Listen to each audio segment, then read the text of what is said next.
আমরা ভোলাগঞ্জে চলে আসছি। এখন হচ্ছে ভোলাগঞ্জ থেকে বোটে উঠবো। বোটে উঠে রওনা করব হচ্ছে সাদা পাথরের উদ্দেশ্যে। ওকে, লেটস গো। 0 পয়েন্ট রেস্টুরেন্ট থেকে খাওয়া দাওয়া শেষ করে এখন হচ্ছে বোটের উদ্দেশ্যে যাচ্ছি। আমরা এখন বোটে উঠে সাদা পাথরের উদ্দেশ্যে রওনা দিব। ওকে, যাওয়া যাক।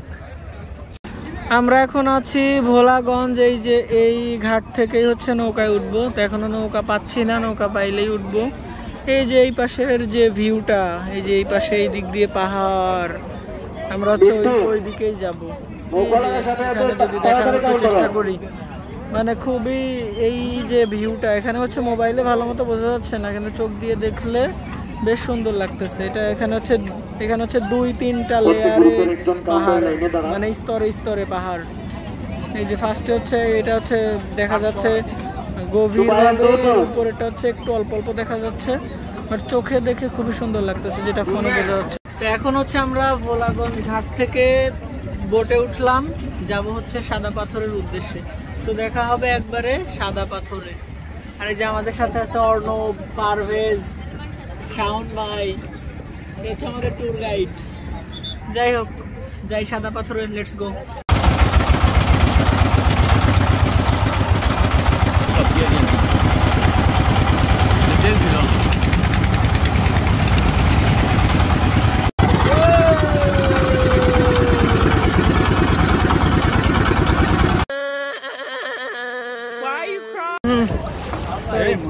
ফাইনালি সাদা পাথর চলে আসছি।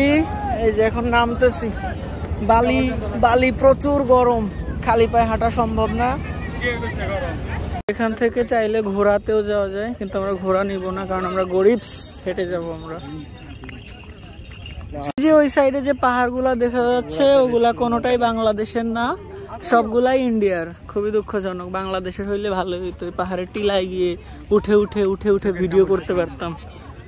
মানে পাহাড় একদম মনে হচ্ছে যে একদম আকাশের সাথে লেগে গেছে, পাহাড়ের উপর দিয়ে মেঘ ঘুরতেছে। Wow, so beautiful, so elegant, just looking like আ ওয়াও। ওই যে একটা শহর দেখা যাচ্ছে, আসলে ফোনে দেখা যাচ্ছে কিনা কি জানি, বাট চোখ দিয়ে দেখা যাচ্ছে। ওই যে এইখানে একটা শহর, কিন্তু ওই শহর বাংলাদেশের নয়, ওই শহর হচ্ছে ইন্ডিয়ার।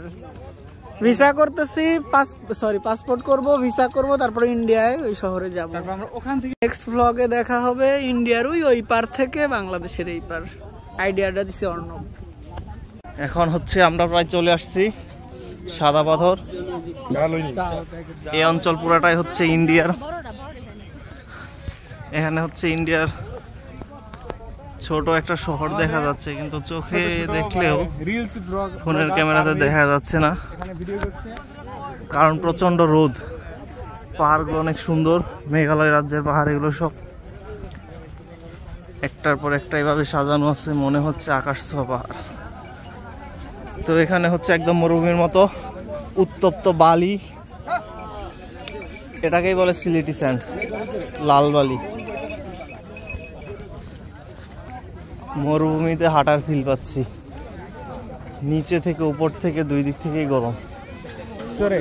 প্রায় 12-13 মিনিট যাবত হাঁটতেছি, এই মরুভূমি আর শেষ হইতেছে না, আমি হাঁপিয়ে গেছি। অর্ণব এখন অর্ণবের মতোই আছে, অর্ণবের কিচ্ছু হয় নাই।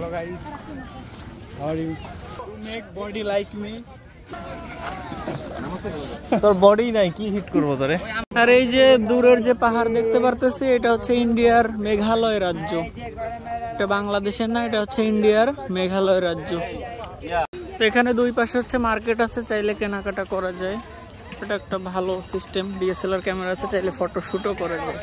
ঘোড়া আছে, চাইলে ঘোড়াতেও যাওয়া আসা করা যায়। চড়তে পারেন। প্রচুর টাকা, প্রচুর বড় লোক হইতে হবে। প্রচুর টাকা না, একজন মানে 150 না, 200 টাকা একজন, 200 টাকা করে, অনেক টাকা। এই যে ফাইনালি আমরা সাদা পাথর চলে আসছি। এই যে অনেক পাথর, অনেক পাথর, শুধু পাথর আর পাথর, প্রচুর পরিমাণ পাথর। রাউন্ড গোল গোল রক না?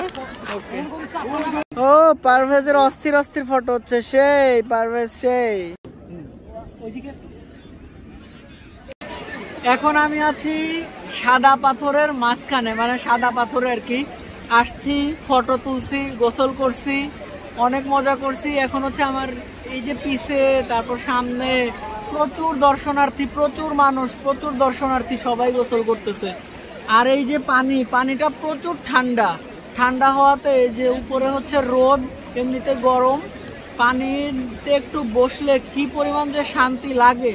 এত সুন্দর ঠান্ডা পানি, কিন্তু সমস্যা হচ্ছে যে পানি কম, এটা একটু সমস্যা। পারভেজ, সাদা পাথর কেমন লাগতেছে? গুড।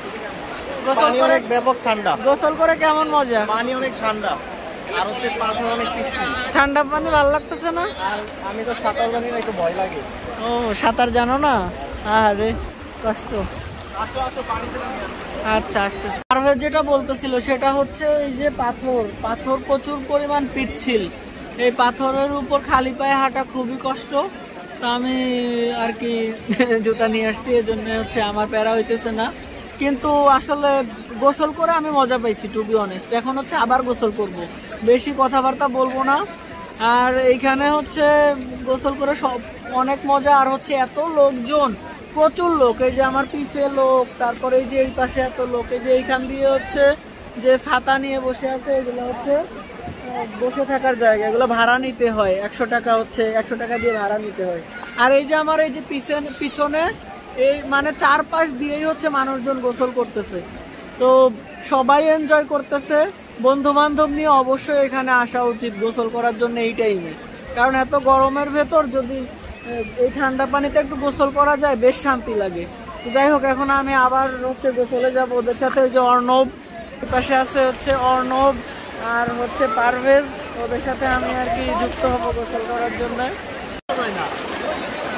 হ্যাঁ, প্রচুর পরিমাণ স্রোত, আসলে এই স্রোতে বসে থাকা খুবই ডিফিকাল্ট, কিন্তু পানি তো কম, এজন্য প্যারা হইতেছে না। পানি বেশি হইলে প্যারা হইতো।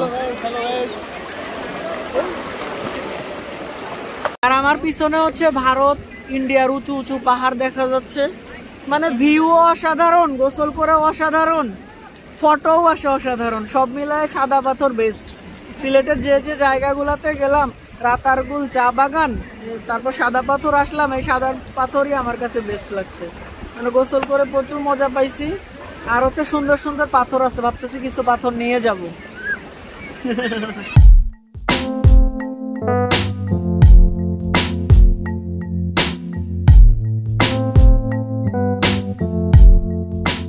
যাই হোক, আজকে সাদা পাথর ট্যুর এ পর্যন্তই। এখন হচ্ছে এখান থেকে বের হচ্ছি, এখন যাব হজরত শাহজালাল রহমাতুল্লাহ আলাইহির মাজারে। তো এখন সাদা পাথর আর দেখার কিছু নাই, যা দেখার দেখে ফেলছি। এখন যাব হচ্ছে সিলেট মেইন শহরের দিকে। ওকে, যাওয়া যাক।